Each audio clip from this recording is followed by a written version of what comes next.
So moving on with solving nonlinear systems, and we can see here that we have an equation of a line and an equation of a circle. Okay, so in this particular problem, we want to go ahead and solve. And before we do that, we first want to draw out what's happening here. So we have a circle and we have a line, right? So we can see here that at most we can have two possible solutions, right? Because we know that the solution to a system is going to be the point of intersection. So if you're given a line in a circle, at most you could have two solutions. Now, that's not to say we're going to have two solutions. We could actually have just one solution, or we could have no solutions, right? Because with no solutions, that means it wouldn't be crossing at all, right? Okay, but we can expect to have two solutions here, all right? So let's go ahead and erase this, and let's talk about how we're going to set this up, right?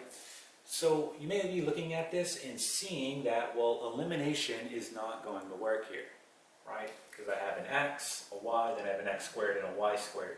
So elimination isn't going to work. So we want to use substitution here. So looking at our first equation, okay, we want to go ahead and rearrange this. So rearranging the equation, we can have y equal to negative x plus 1. So all I did was minus x on both sides. Now I have y equals. Now that I have y equals, I can go ahead and plug this in wherever I see a y on my second equation. Okay, so that's exactly what we're going to do. So let's go ahead and rewrite this. We're going to have x squared plus, now here's my y, so I'm going to go ahead and plug this in. I'm going to get negative x plus 1 squared equal to 25. Now we're going to have to expand this out, so we're going to have to do FOIL. So why don't we go ahead and do that off to the side here. So we'll have the following: negative x plus 1 times negative x plus 1. So again, just doing FOIL, we get the following. So negative x times negative x, we get x squared. Okay, then we get negative x times 1, negative x. 1 times negative x, and then 1 times 1, we get plus 1. So we have like terms here, so we get x squared minus 2x plus 1, all right? So let's go ahead and rewrite this. We get x squared, so x squared plus x squared minus 2x plus 1 equal to 25. And then we can combine like terms here and here, so we get 2x squared minus 2x, right, plus 1 equal to 25. So looking at this, you can see that, well, you have a quadratic. And we know how to solve quadratics, right? We do that by factoring. So we want to start thinking about how we can factor this so we can solve for x. Well, our first step is to get rid of this constant, right? We want to minus this over, right? We want this equation to be equal to 0. So we're going to minus 25 on both sides. So let's erase this. And then just rewriting this, we'll have the following. We'll have 2x squared minus 2x. And then when I subtract 25 on both sides, right, I get negative 25 plus 1. That's going to give me negative 24. And again, this will all be equal to 0. Okay? So now, right, we want to look to see how we can factor. And we can see that between all my terms here, right, I can pull out a 2.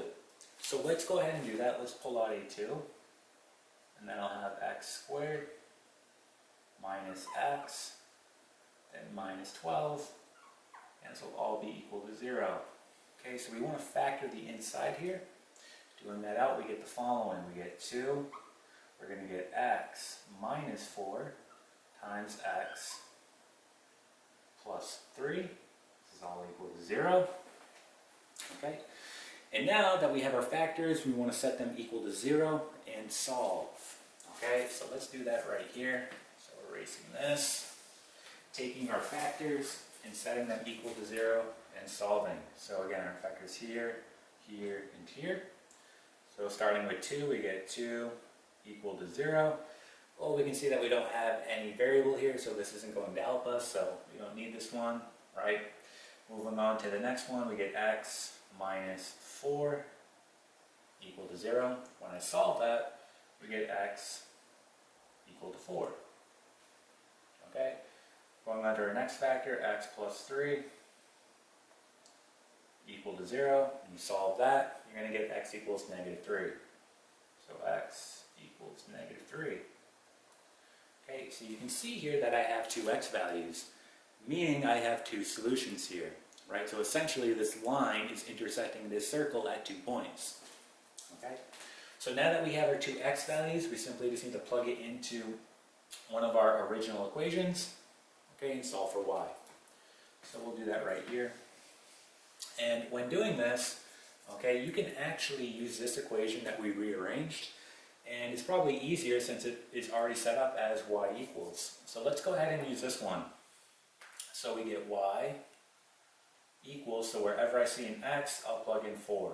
So I get negative, and then 4 plus 1, this is y equals negative 4 plus 1, or y equals negative 3. So I plugged in a 4, and I returned a negative 3. We can write this as a point xy, so let's go ahead and do that. So writing it as a point, we get the following. We get 4, comma, negative 3. Okay, so 4, comma, negative 3. Let's close that. Alright, let's go ahead and look at negative 3 now. So wherever I see an x, I'm going to plug in negative 3. So again, plugging it in, we get y equals. So y equals, we get negative. Plug in your negative 3 for x. Plus 1. Well, two negatives make a positive. So y equals positive 3 plus 1. Y equals 4. So again, writing this as a point, we'll get the following. We get negative 3, comma 4. Okay, so we can go ahead and box this in. So these are going to be our solutions to the following system. Okay, so that's how you solve nonlinear systems using substitution. And that is it.